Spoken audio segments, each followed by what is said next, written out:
Once upon a time, in a faraway kingdom, there lived a kind and gentle girl named Cinderella.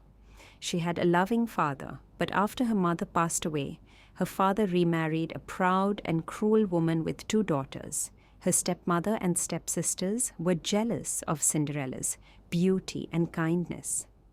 When her father passed away, they treated Cinderella like a servant, making her do all the cooking, cleaning, and chores while they lived in luxury. Despite her hardships, Cinderella remained hopeful and kind.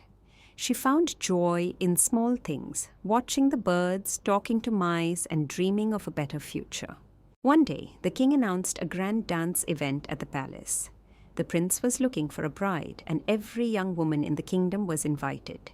Excited, Cinderella rushed to her stepmother. "May I go to the dance event?" she asked eagerly. Her stepmother smirked. "You in those rags? Absolutely not.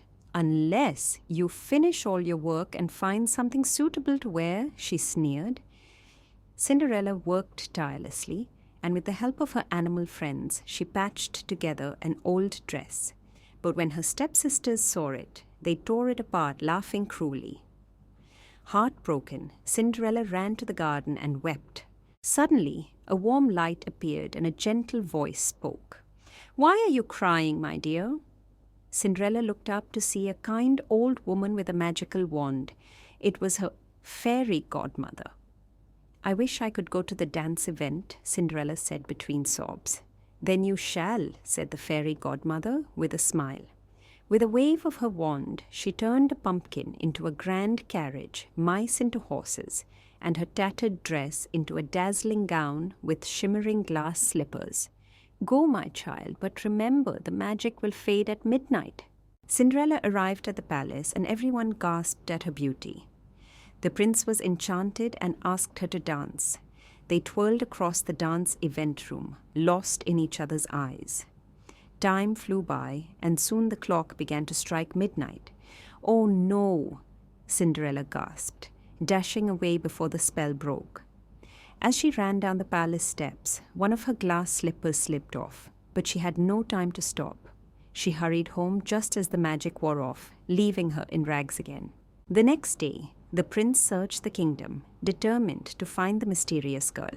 He had only one clue: the glass slipper. Every young woman tried it on, but it fit no one.